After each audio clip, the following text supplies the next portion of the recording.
Hello and welcome to the Influential Executive Podcast. This is Alexander, and today I present to you my conversation with Tony Crabbe. I've been trying to get Tony on the podcast for quite a while already. I love his book Busy.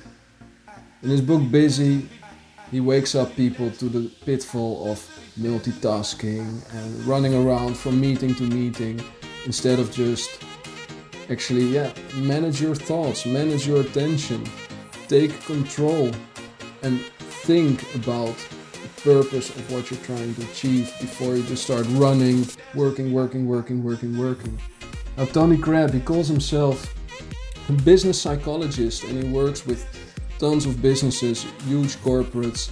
He speaks on large stages, and today I have the privilege to spend an hour speaking with Tony. We speak about how to give feedback, how to share perspectives.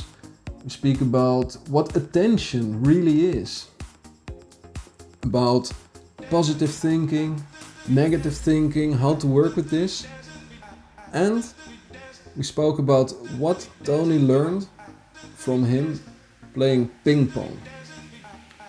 That's it. I wish you a lot of fun, a lot of inspiration. This is my interview with Tony Crabbe. Tony, welcome to the Influential Executive Podcast. Really nice to be here. I've seen you once on stage in The Hague in the Netherlands, where you spoke about the busy life we're all leading, and you became an expert at this topic of productivity, attention management, because you are a business psychologist. I never heard of anyone say I'm a business psychologist. So can you please explain me what does that mean? Yeah. I mean, first of all, was that the one where my wife and daughter were at in the theatre? Ooh, I think yes, it was for School of Life.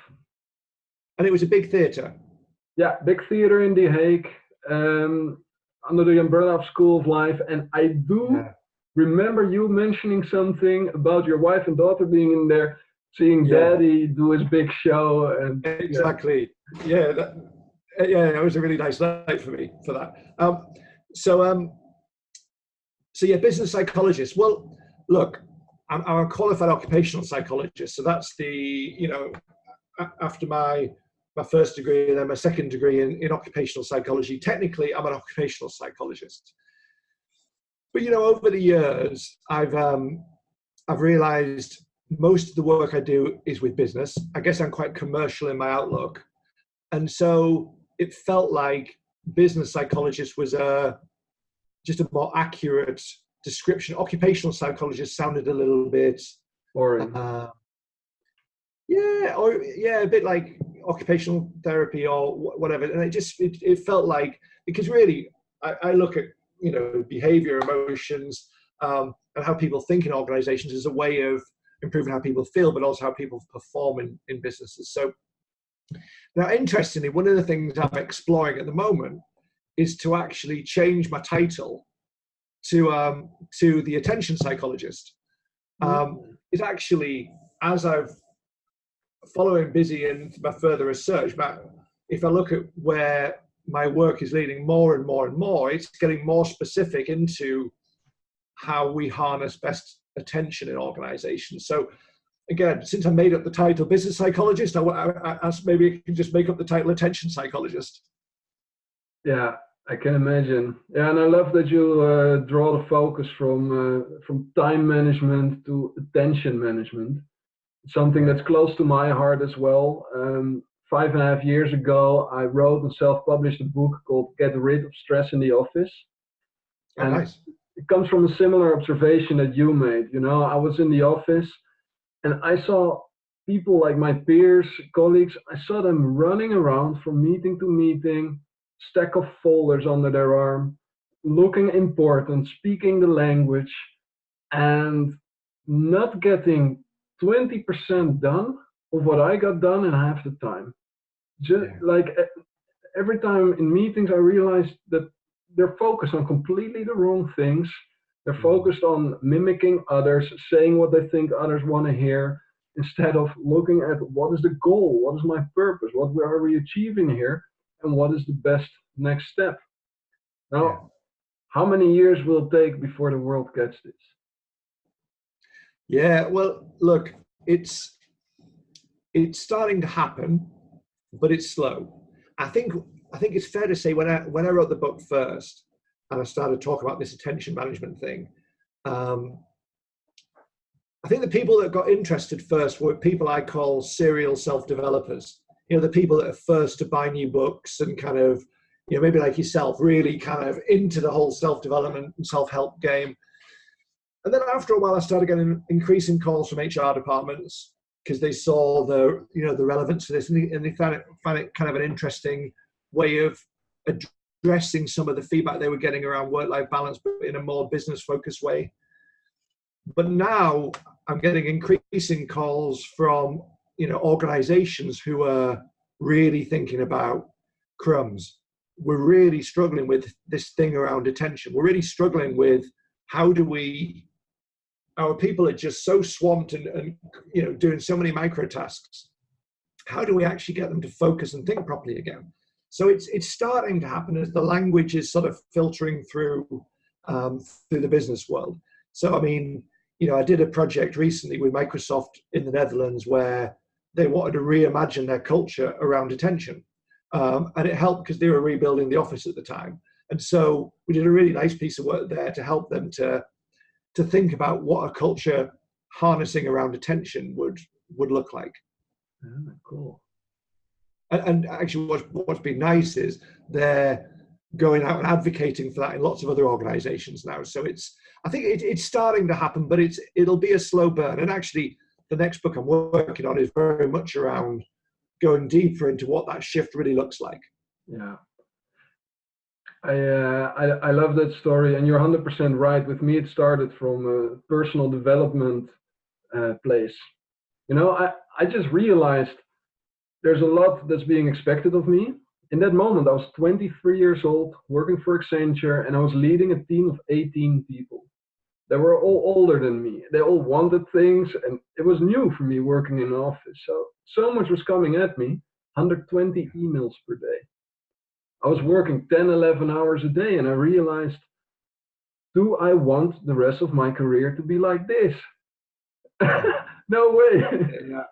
Fortunately, I already discovered that you can do and become anything you want. All you need is find the expert, do what the expert says, repeat, repeat, repeat until it's integrated.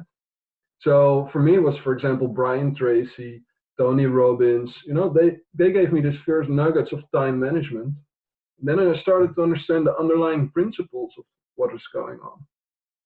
What I really realized a bit later down the line, when I got the whole time management, planning, to-do list thing down, and I started to think about attention management and really leveraging the power of my mind, it was more than anything about the power of asking the right questions.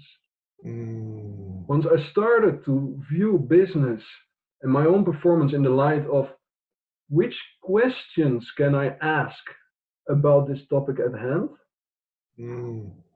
that was a superpower. Yeah. No, I think I touched on it in the book. That there was that famous study where they looked at the journey of Nobel Prize laureates had taken to make their great breakthrough and business innovators. And they said the real turning point was when they identified the right question to ask. You know, the solution came easy, but it was once you figure out the right question, the solution sort of happens. And I think that's the right question, both the right question to ask of others, other experts, other people that you work with, other people that you trust, but it's also the right question to ask of yourself, to kind of drive the focus that's gonna move you on to the next level.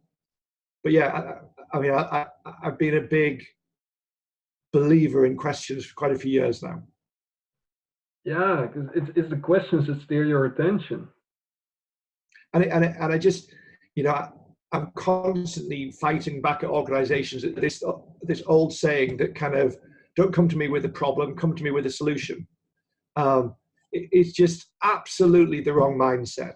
What managers and leaders should be doing is come to me with problems. I need to understand the problems and the questions and the challenges. And I want a solution because there's many solutions, but come to me with the big questions, because that's where leaders need to lean in. Yeah, yeah, you're taking me back on a trip through memory lane. I remember that they asked me to take over this team that was in complete chaos, and the team leader was just fired, and the client was angry, and the mailbox was full and tons of complaints. And I remember the first thing I did was ask the team, what is most energy draining for you? Which procedures are just a total disaster? That's it. So we're going to fix those first. Yeah, nice. Because you're just starting with the stuff that everyone knows. There's such a lot of mindlessness in the way we work, and loads of research around that kind of we just go into habits and we have these patterns of behavior, and I think it's a great question for any new manager or leader to take on is what's not working, what's sapping your will to live in this business, and then and it just creates in itself that creates a lot of energy. Because you're starting to address the stuff that's just been there for ages, but suddenly you're giving people permission to start addressing it. Yeah. Well, there is a question that has helped me a lot. Like right now, my life has completely changed when I decided to become an entrepreneur 2.5 years ago now. It's a whole different way of life compared to being an employee. And now I find that more than anything, the questions that help me is what works and what didn't work. As an entrepreneur, you're figuring it out as you go. Like all you can do is experiments and reflect on the experiments and just continue to do more of what works and less of what doesn't work. And I found that as ad hoc as it sounds, it is the most efficient and effective route. Yeah. No, I agree. Constant, I'm a huge believer in a growth mindset. Is constantly looking for throwing yourself into situations that are going to challenge you, but then to be really intentional about learning from them and getting feedback from them as a way of. And it's one of my values is learning. And I know I just notice it in myself. My levels of energy at times when I'm not actively learning. Not just information, but kind of about me or about my approach to work or me as a parent or whatever. I just noticed I just haven't got as much va-va-voom. So this pursuit of learning and growth, I think, isn't just a business. And let's face it, we see it. It's going to be one of the critical drivers of success as we go further into the fourth industrial revolution, and it's just. I just notice it myself. I just have less vibrancy when I'm not actually learning. Yeah. I feel the same.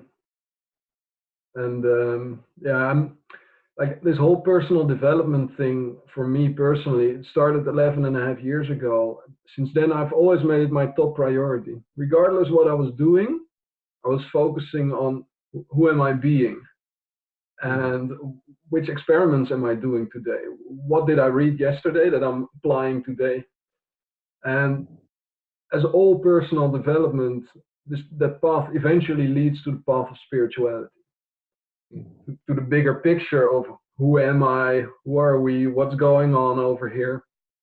And the topic of attention, it comes very close to some spiritual notions of what's really going on in this world. So what is your definition of attention? Like, what is that? Definition of attention. God, that's a good question. So I guess it's I've never tried to define it, which is a strange thing given I talk about it all the time. I think about attention as being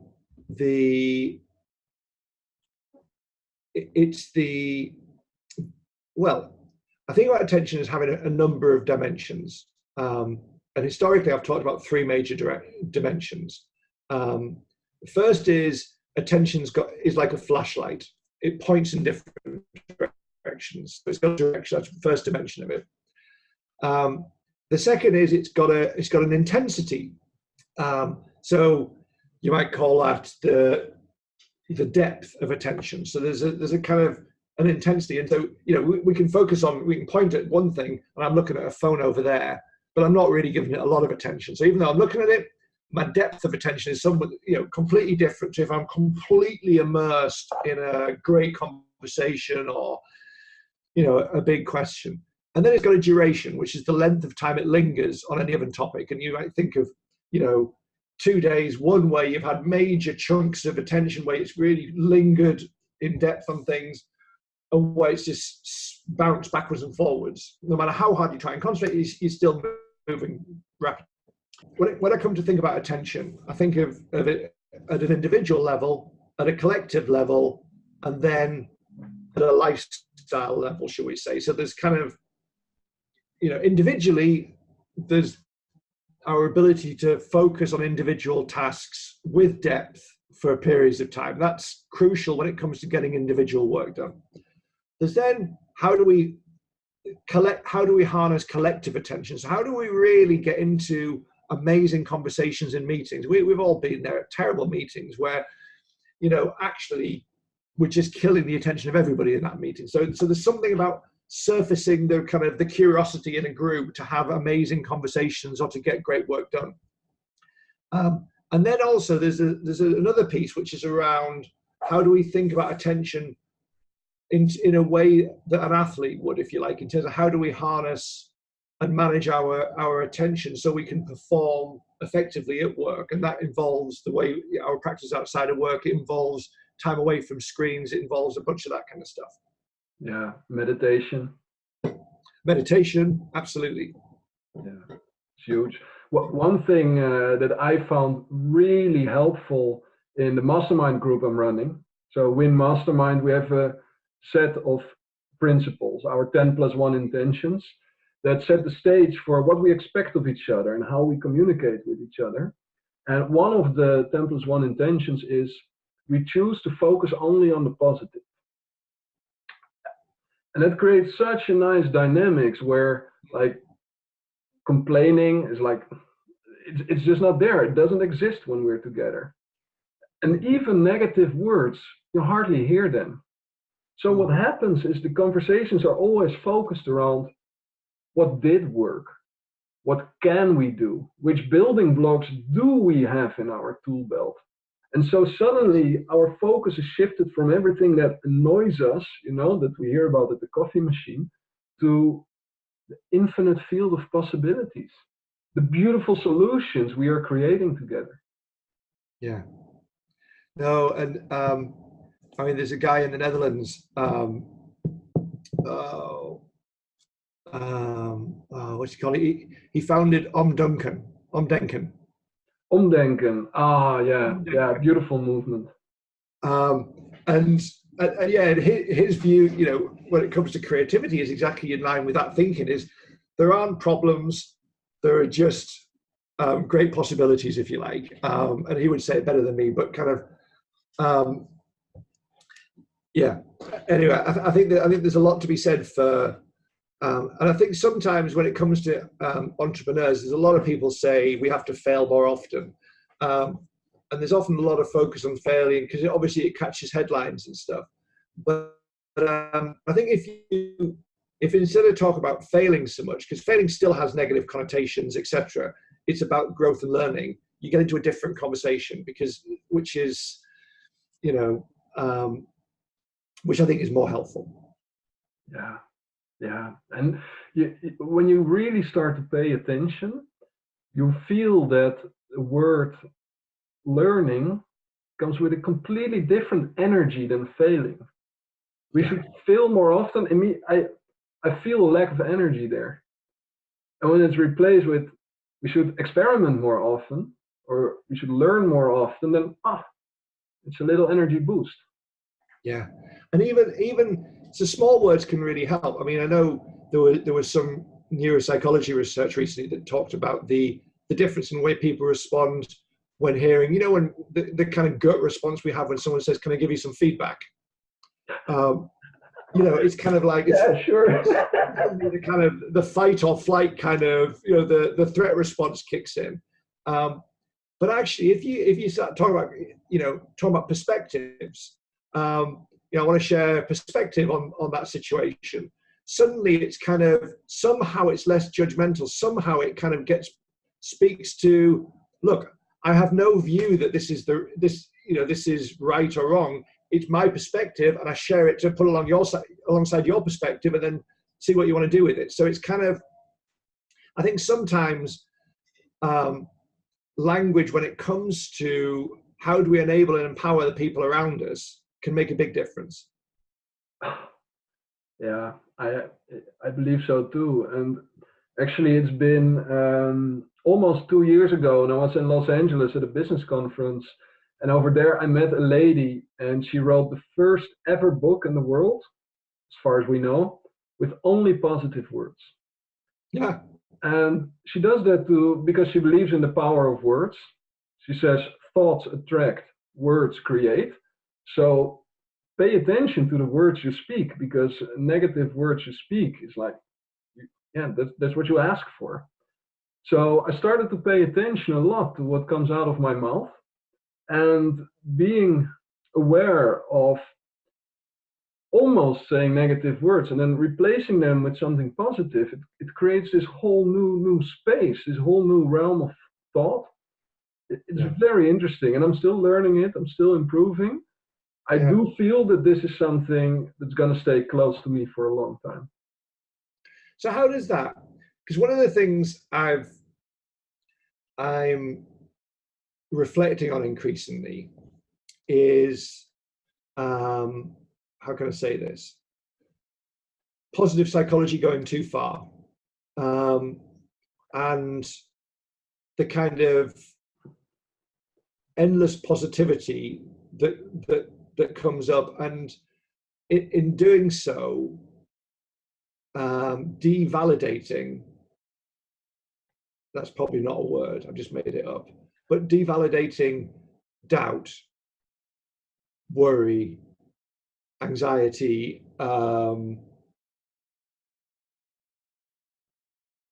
fear, and if I think about some of my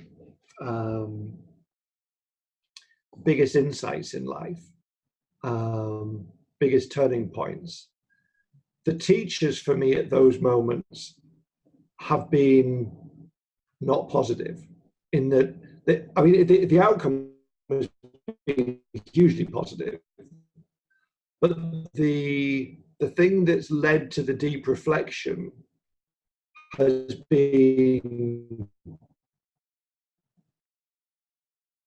doubt, anxiety, fear, you know, some of the, should we say, some of the negative emotions.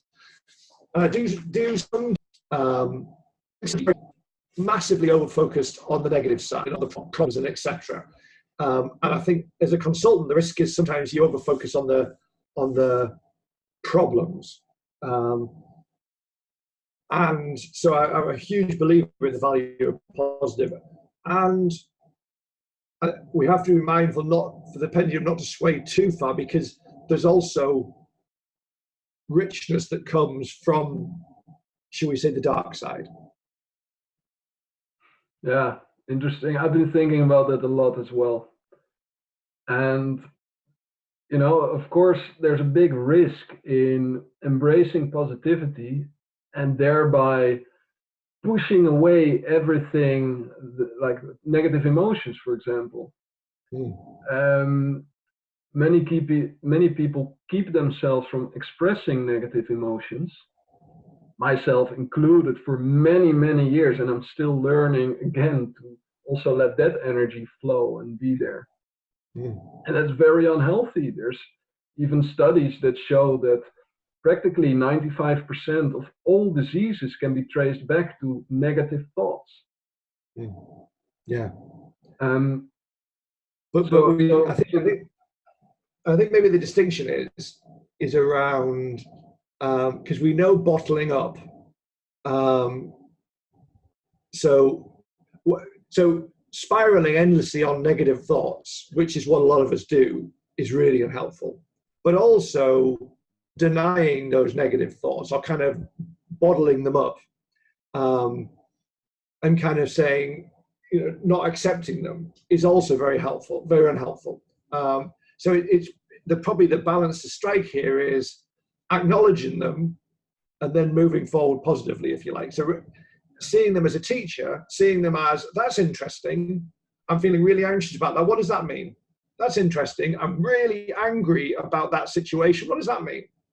As opposed to observing them, to your point about when you talk about meditation, but sort of mindfulness, but then responding in a positive way. Yeah, that's a great way of looking at it. And it all starts from this important notion that we are not our thoughts. Yeah. We are the observer of our thoughts. And once you recognize that, then it's just like, why is this record playing in my head? It's interesting to know, and I'm going to put up a different record now. And I think that that's also the link to attention, is deep down all we are is the observer. And what does the observer observe? Well, the thing that the attention is pointed on. So as a humanity now starting to speak about attention management, business life becomes more and more integrated to with what's really going on. The one thing you said when speaking about positivity, negativity is it is not useful. And I think that is the thing that triggers me. Is like any negative thought, any fearful thought, it's not useful. It's a waste of energy, because negative things, they don't exist. It's not there. It's not a thing. It's just the absence of positive, like on the deepest fundamental level. Once I understood that, I realized all negativity is a waste of energy. So it's not useful. So whatever you're thinking about, shift it to positive thinking so you can actually solve it. So actually improve the situation. Yeah, I'm not sure I agree with you there, Alexander. In terms of my own views, as I said, I think rumination on stuff and a record playing for a long time is unhelpful. But I'm quite a positive person by personality. I tend to be glass half full rather than, and so in some respects it takes a lot of introspection for me to listen to, to listen to the voices of doubt, of concern, of anxiety. And obviously I get them, but it's not necessarily front and foremost.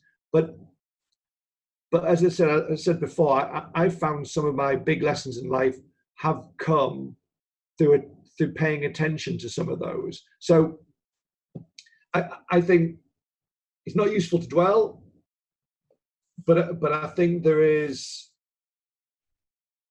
I think sometimes we get so caught up in the froth and the fury of life, and kind of racing to do things. Sometimes when there's a niggling doubt in the back of your mind,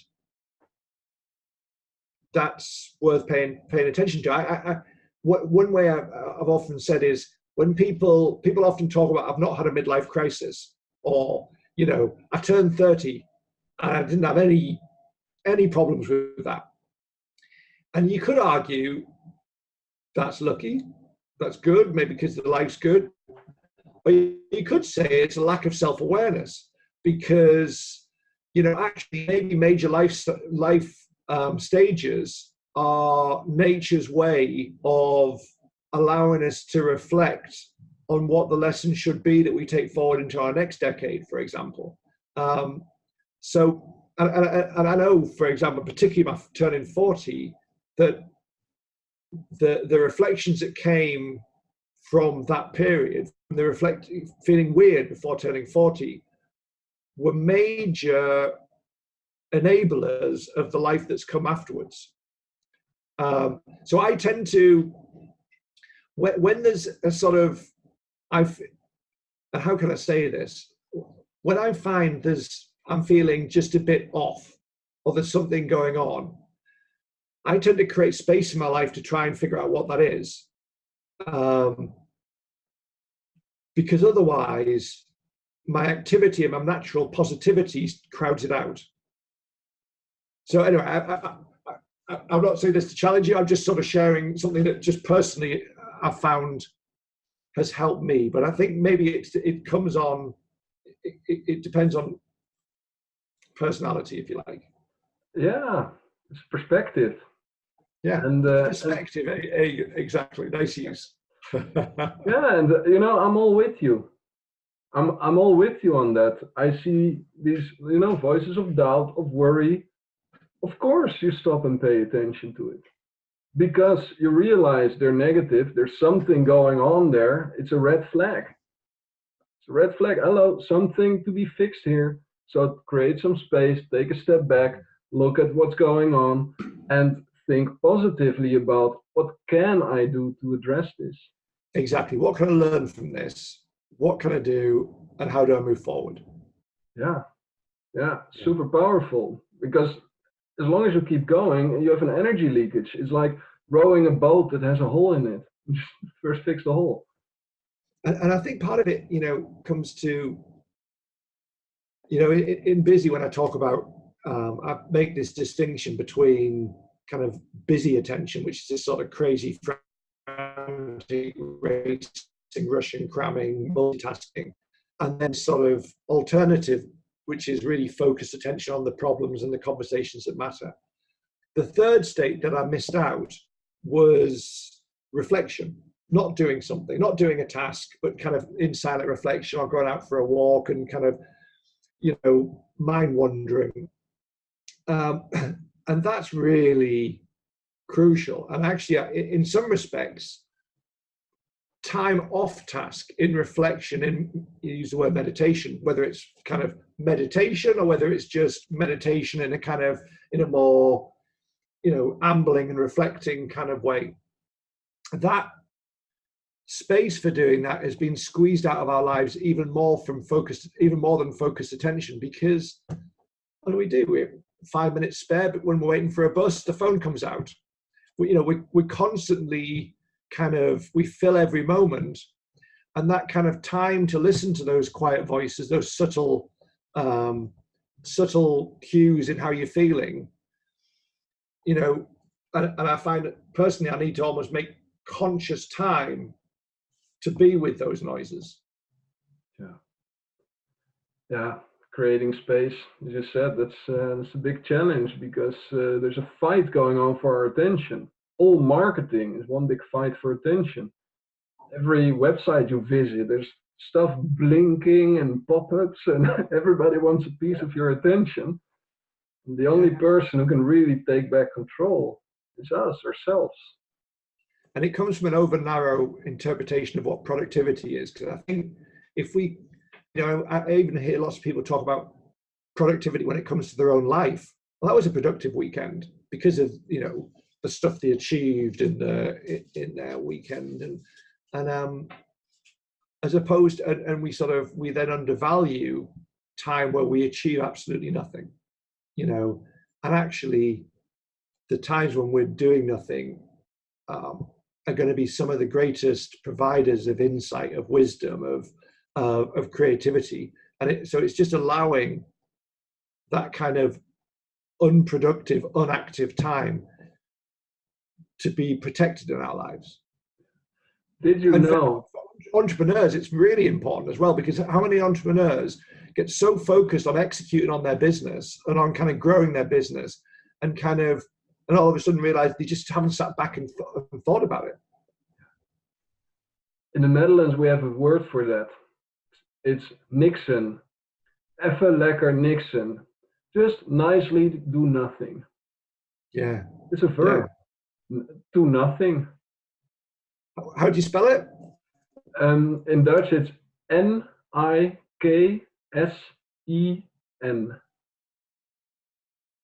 Nice. Do nothing.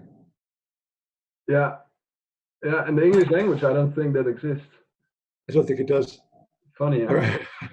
Yeah, exactly. That says a lot, doesn't it? Yeah, it does.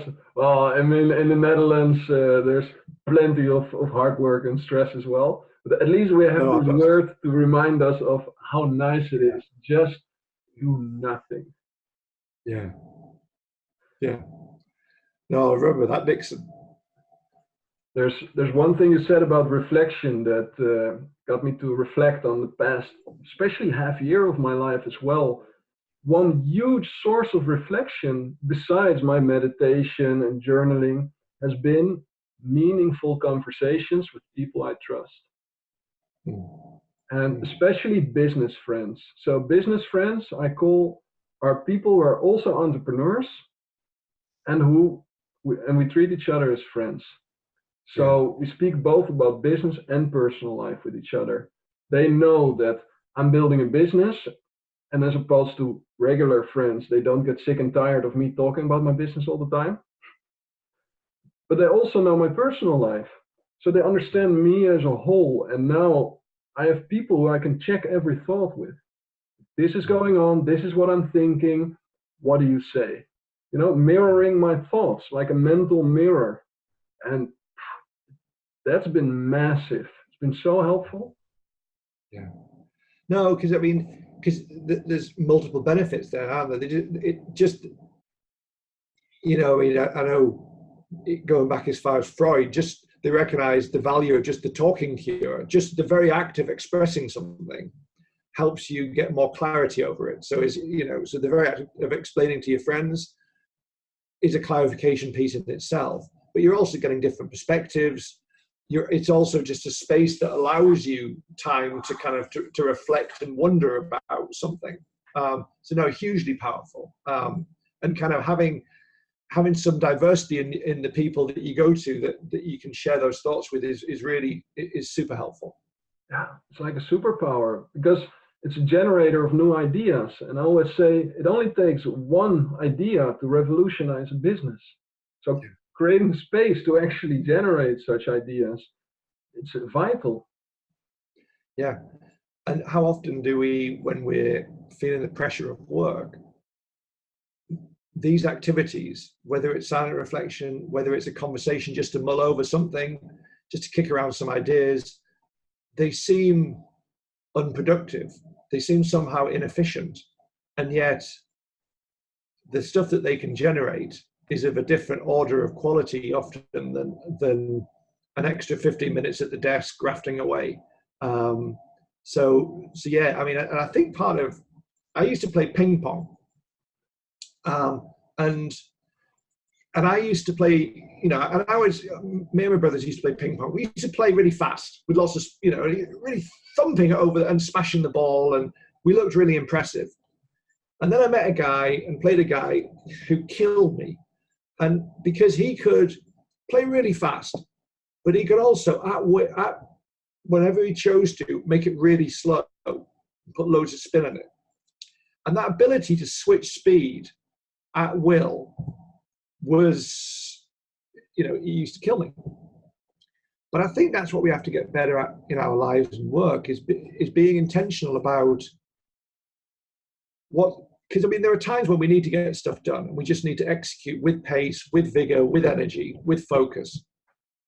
But there are also times when we need to be deeply inefficient, when we need to wallow in things, where we need to be diverse. I've been doing some work recently. There's a lot of research over the value of check-ins, human personal check-ins at the start of meetings, just saying how we are, what we're feeling, what's distracting us.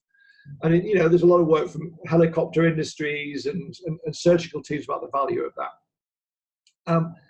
And also there's all that research over the value of small talk in organizations. And if you look at, even just take a meeting, for example, nearly every organization I work with, if they say, oh, this is a terrible meeting, how can we make it better? What do? They introduce a stronger agenda, introduce more objectives, and try and identify more actions as a result. And that's fine if your primary goal of that meeting is execution. But what about innovation? What about exploration? What about learning? And those goals, those things that make a lot of meetings better, reduce innovation, reduce learning, reduce exploration. So I've been kind of encouraging organizations to think about, is this a goal-focused meeting? Or is this a wandering around, wallowing, building relationship kind of meeting? Because the way you structure those meetings, if you want to kind of go into exploration, you've got to build psychological safety. You want to have lots of kind of conversation at the start about how everyone's feeling, et cetera, and then go into a really exploratory meeting where blah, blah, blah. If it's around goal execution, it's a fundamentally different kind of thing. So I think this tension between fast and slow, this intentionality to be really playful with, am I going to go faster, or am I going to go slow? Am I going to spend ages? Just really being curious about what your weekend was like before we try and figure out this problem is going to be really productive if we broaden the definition of productivity beyond just getting things done and on to generating value and transformation for our business. Yeah. And also there, just at least just stopping for a moment and asking ourselves this question, like, what is my best next move? What is my goal here? What am I looking to achieve before we step into a situation, before we start our week, etc. And then, do I do it fast or do it slow? Yeah. So what's the pace I'll take to this? What's the intention or the urgency? I think I have it behind me, yeah. Thinking fast and slow. Also, yeah. It's slightly different meaning on that. But because when he talks about thinking slow, he's talking about kind of deeply rational stuff, which is logical, which in some respects a well-structured, agenda-driven meeting is going to drive. Whereas when I'm talking about slow, I'm talking about wandering around, exploring, being curious, to try and uncover patterns or ideas that you wouldn't do if you were just executing the task. Okay. Diversity, getting the maximum out of diverse people in a room. You only really do that, not through a clever agenda, but through deep curiosity. And deep curiosity is never efficient, but it's probably more effective in many cases. Yeah, indeed. Super, super powerful. I see time has been flying, and that is a very good sign. That means we got into flow, and when you're in flow, time gets distorted. So sometimes an hour can feel like 5 minutes. Have we got anywhere near the end of your questions? I think I managed to ask one question that was on my list.